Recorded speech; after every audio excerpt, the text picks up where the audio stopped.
Aujourd'hui, je vous parle du design thinking. C'est un jour exceptionnel puisqu'il a neigé cette nuit. Tout est blanc dehors, donc j'ai sorti le gros pull. Voilà, c'est assez spécial aujourd'hui. C'est beau la neige, hein, c'est merveilleux. Bon, vous voulez gagner du temps? Je vais vous faire gagner du temps. Moi, j'ai gagné du temps grâce au design thinking. Tous les lundis matin, Fabien sur Facebook en live. Bienvenue sur mon live. On parle de développement personnel, on parle de coaching, on parle de confiance en soi. Sur Facebook en live. Le design thinking m'a permis de gagner du temps parce que j'ai créé cette conférence de 1 heure grâce au design thinking. C'est quoi? En fait, quand on cogite, quand on est sur une feuille, sur un sujet, même en entreprise, hein, on cogite sur un problème, les mécanismes habituels, quand les mécanismes habituels ne permettent pas de résoudre le problème parce qu'il devient complexe, on va ce qu'on appelle utiliser le cerveau gauche pour aider le cerveau droit. Le cerveau droit, on va dire que c'est le cerveau qui est là pour réfléchir, vraiment la matière grise. Le cerveau gauche, c'est celui qui va apporter une composante émotionnelle. Alors, au niveau neurosciences, ce n'est pas du tout, ça a été complètement démonté, ça reste de la croyance, mais c'est pas grave. Même si c'est pas le cerveau droit, le cerveau gauche, on est quand même composé de matière grise et d'émotions. Donc, en utilisant les deux, on augmente notre potentiel créatif et il y a des fois des problèmes complexes qu'on ne peut résoudre que lorsqu'on est créatif. On ne peut pas les résoudre lorsqu'on se plonge simplement avec notre matière grise dans le problème.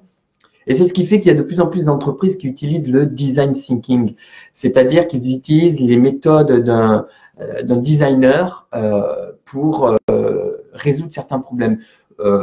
Quand j'ai créé ma conférence, j'ai utilisé cette méthode. Je me suis dit, bon, si ça me fait gagner du temps, je prends. Je me suis récemment formé à cette méthode.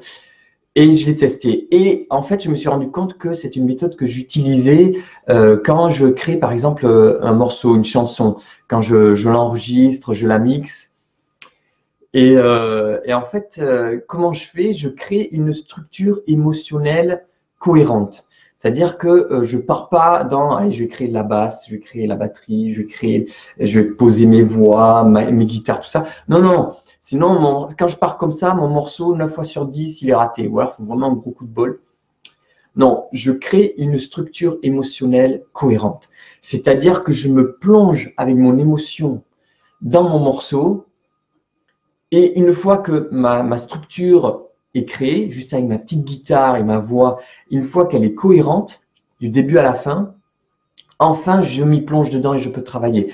Tu veux, par exemple, organiser un événement. Je sais pas moi, une réception, un mariage, un anniversaire, quelque chose de voilà, d'assez grandiose qui demande beaucoup de préparation, ou tu veux par exemple écrire un livre, ou tu veux par exemple lancer ton entreprise et tu as plein d'idées dans la tête. Tu vas utiliser comme méthode le mind mapping. Moi, j'ai entendu un gars qui a dit qu'il a écrit son livre 2 fois plus rapidement, 2 fois plus vite grâce au mind mapping. Alors je me suis dit, bon, si ça fait gagner du temps, si ça lui a fait gagner du temps, ça, je prends. Tout ce qui me fait gagner du temps, vous l'avez compris, je prends. Et le mind mapping, c'est quoi? Tu prends une feuille et puis tu balances tes idées, comme ça. Tu crées des bulles. Publicité, je vais mettre ça. Budget, communication. Bref, tu balances toutes tes bulles et après, tu crées tes ramifications. Et là, tu as créé ton mind mapping. Tu as tout en visuel, ce que tu avais déjà dans la tête. Tu le mets en…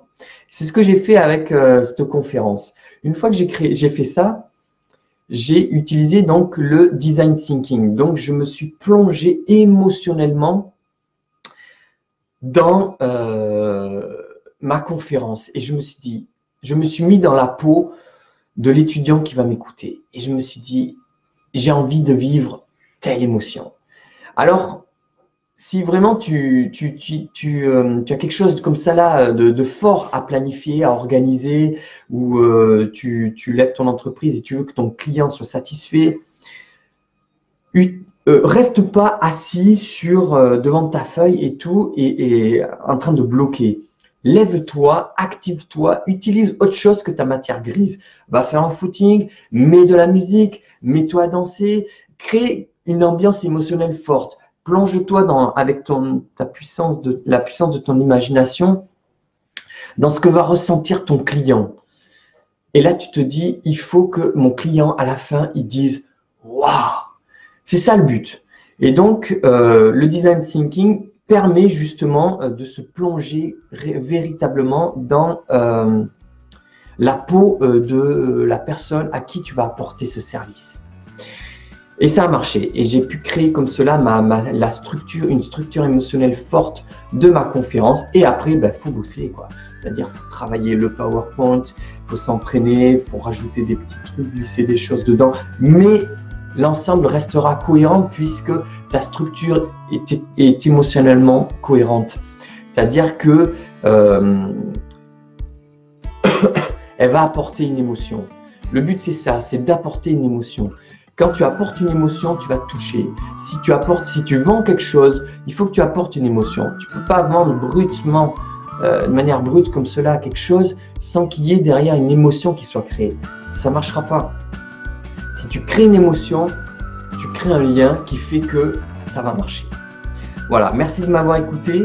Pour le design thinking, pour créer une émotion, pour créer ce lien, je peux vous accompagner.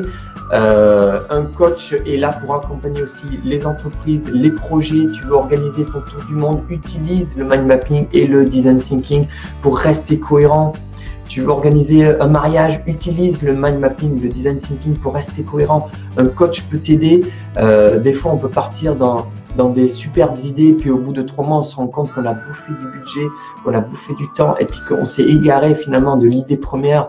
Alors, on va revenir dans l'idée première. Un coach va peut-être utiliser 1% de ton budget, mais va te permettre régulièrement, si c'est une fois par mois, une fois par semaine, une fois par trimestre, de rester cohérent sur l'idée de départ, sur l'émotion forte que tu veux créer au départ.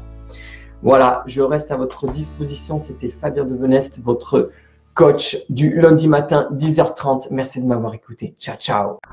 Bienvenue sur Facebook en live. On parle de développement personnel, on parle de coaching, on parle de confiance en soi.